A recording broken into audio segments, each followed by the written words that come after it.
Hi, this is Westpac London's end of day report for Tuesday, October the 11th. Look, markets have been pretty much treading water all day today, waiting for the outcome of the Slovakian Parliament's vote on the expanded European Financial Stability Facility. This is the expansion that was agreed back in July, but has since been more or less superseded by the commitment by Merkel and Sarkozy in France and Germany to deliver a substantially greater policy response to the European sovereign debt crisis.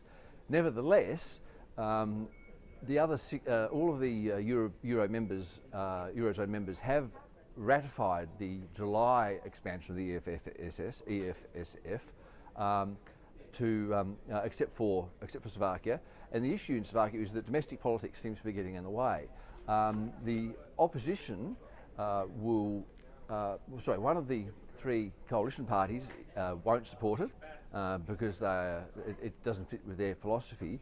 The opposition do support it, but will only support it in a vote. On a second vote, if the first vote is tied to a confidence motion in the government, and that first vote is lost, therefore effectively saying that the opposition will support the move provided the government actually loses that confidence vote. This is all very messy.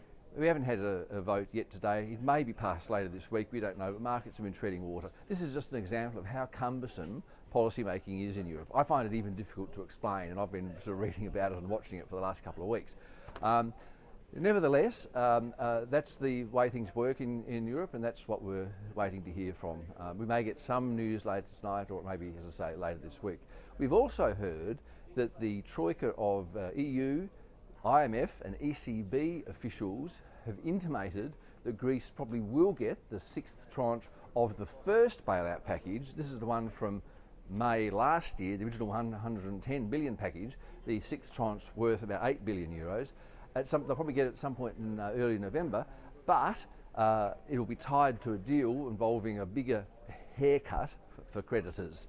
More detail on that can't give you, haven't got it at this stage, but that's another bit of news today.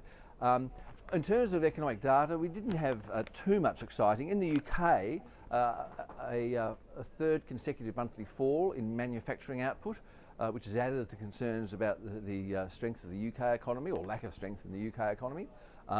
We had in the US two surveys, one a survey of small business and one a survey of economic optimism, basically a consumer confidence survey, both of which posted modest gains in their latest iterations. Small business was for September, the confidence survey, consumer confidence, was for October.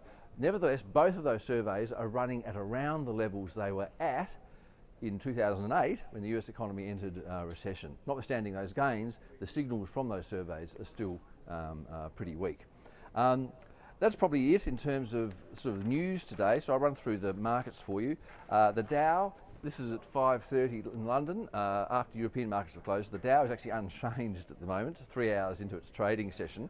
Of course, after the US market closes today, we'll get Alcoa's result. It's the beginning of the US quarterly earnings season. So that will probably impact on futures markets and may determine, if there's any surprises there, how the Aussie market opens later on today, your time. We've got in Europe, the FTSE's down 0.06%, the French market's down 0.25%, but the German market's up 0.3%. Actually, the German market's the only one of the major European markets to post a gain today. All the others having modest losses, sorry. Nothing greater than about 0.5% though.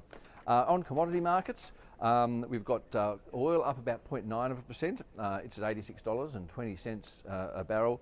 But the other commodities I usually track are all down, but just modestly. We've got gold down 0.33% at $1,665 an ounce. Sugar's down 0.8%, and copper's down, actually a bit bigger, a bit steeper there, almost a 2% loss for copper prices. The Aussie, which was above parity in a few times in the last 24 hours, it's at 99.7 US cents at the moment. All right, I think that's about it for now. I'll be around the office a little bit longer and post an update if we do hear something substantial out of Slovakia in the next hour or so. Otherwise, I'll be seeing you tomorrow.